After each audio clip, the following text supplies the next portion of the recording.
जय हिंद साथियों। Target with Sunil में आप सभी का स्वागत है। आशा करता हूं कि आप सभी स्वस्थ होंगे। आज हम अनेक शब्दों के लिए एक शब्द के प्रश्नों को देखेंगे जो एसएससी जीडी के लिए बहुत ही महत्वपूर्ण है। आज का पहला प्रश्न है, किसी बड़े और महत्वपूर्ण कार्य का स्मरण चिन्ह या रचना। इस वाक्यांश के लिए एक सार्थक शब्द दीजिए। सम्मान, यश, श्रेय, कीर्ति। तो सही आंसर है कीर्ति। कुछ अन्य वाक्यांश देखेंगे। जो अपने ही नाम से प्रसिद्ध हो, स्वनाम। जो छुटकारा दिलाता है, त्राता। मन के मलिन होने की स्थिति या भाव, मनोमालिन्य। अगला प्रश्न, अतिथि की सेवा करने वाला। वाक्यांश के लिए एक शब्द होगा। अतिथि, आतिथेयी, आतिथ्य, अनुचर। अतिथि की सेवा करने वाला के लिए सही शब्द है आतिथेयी। जिसके आने की कोई तिथि न हो, अतिथि। अतिथि की सेवा करने वाला आतिथेयी। दूसरों के पीछे चलने वाला अनुचर।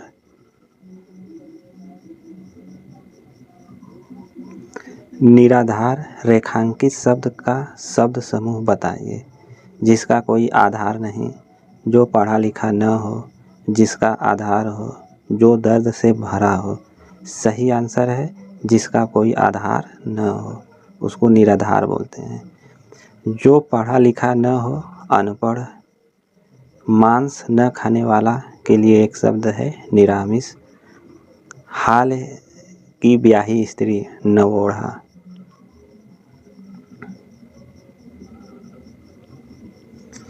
जिसके हृदय में ममता नहीं है, निर्भय, निर्दय, निर्मम, निर्मल।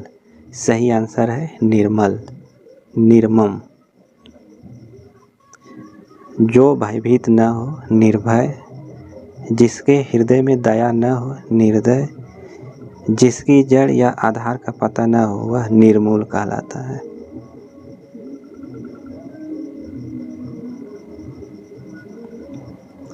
विषय को जानने की बेचैनी, प्रयत्नशील होना, अविचल होना, सचेष्ट होना, उत्सुक होना।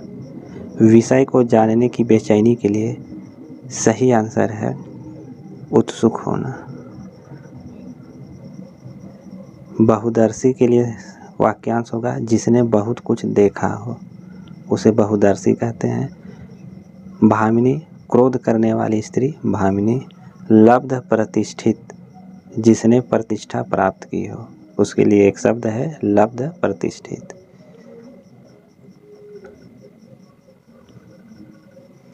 चुनाव में अपना मत देने की क्रिया। वाक्यांश के लिए एक शब्द होगा मतपेटी, मताधिकार, मतदान, मत विभाजन। तो राइट आंसर होगा मतदान। किसी विषय में दूसरों से मत न मिलना, मतभेद कहलाता है।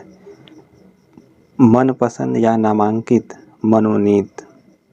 जो पुष्प पूर्ण रूप से विकसित न हुआ हो, मुकुल।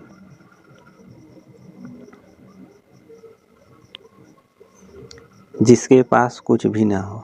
मित्रों, यह प्रश्न बहुत ही इम्पोर्टेंट है। जिसके पास कुछ भी न हो, कंचन, अकिंचन, अक्षम, अकथित। तो जिसके पास कुछ भी न हो, उसके लिए एक शब्द होगा अकिंचन। जिसकी ग्रीवा शंख की तरह हो, उसके लिए एक शब्द होगा काम्बुग्रीवा। जिसमें कुछ करने की क्षमता न हो, उसके लिए एक शब्द होगा अक्षम।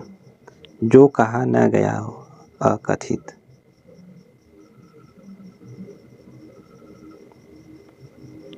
जो देखा नहीं जा सकता, उसके लिए एक शब्द होगा अदृश्य, दृश्य, दृष्टव्य, दृष्टिहीन। जो देखा नहीं जा सकता है, उसके लिए एक शब्द होगा अदृश्य।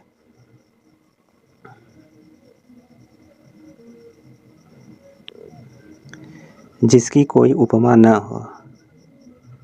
बहुत इम्पोर्टेंट प्रश्न है। जिसकी कोई उपमा न हो, अनुपम, अनूठा, कल्पनातीत, अद्वितीय। तो राइट आंसर होगा अनुपम। जिसके समान दूसरा नहीं है उसे अद्वितीय बोलते हैं। जो कल्पना से परे हो उसके लिए एक शब्द होगा कल्पनातीत। जो विशेष लक्षणों से युक्त हो उसके लिए एक शब्द है अनूठा।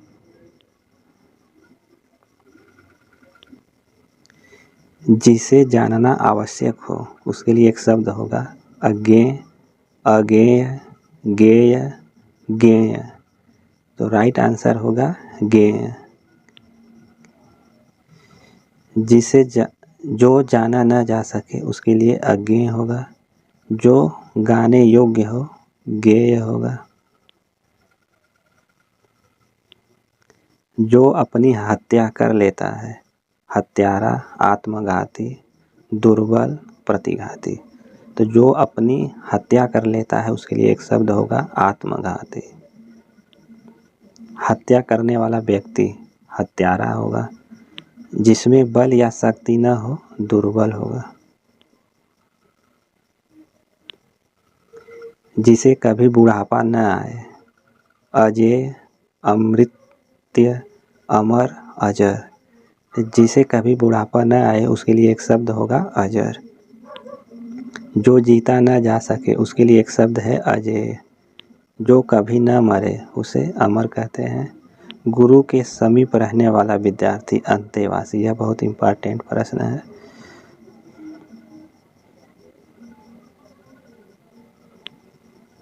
जिसकी गिनती न की जा सके अकर्मण्य, अगणनीय, अगणनीय, अकरणीय। तो जिसकी गणना न की जा सके उसके लिए एक शब्द होगा अगणनीय।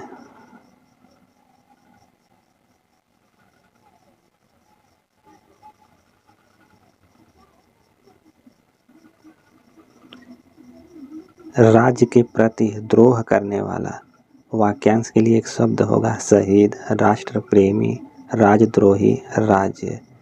तो राज्य के प्रति द्रोह करने वाले के लिए एक शब्द होगा राजद्रोही। किसी सूचना या राजपत्र में दी गई हो उसे राजपत्रित कहते हैं।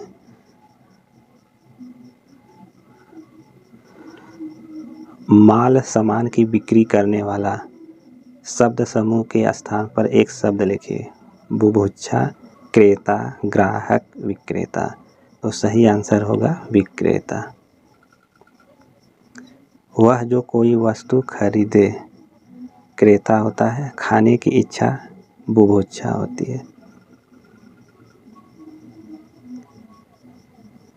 बिना पलक झपकाए वाक्यांश के लिए एक शब्द है मेष, मेष, निर्निमेष, पलक, निमेष। तो सही आंसर होगा निर्निमेष। आँखों की पलक झपकना निमेष कहलाता है। 12 राशियों में पहली राशि मेष होती है।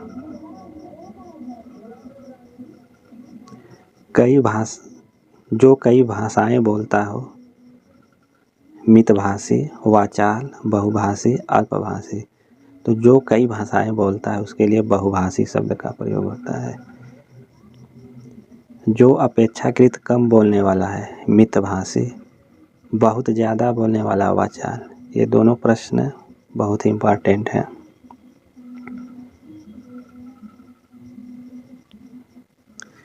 जिस पर उपकार किया गया हो।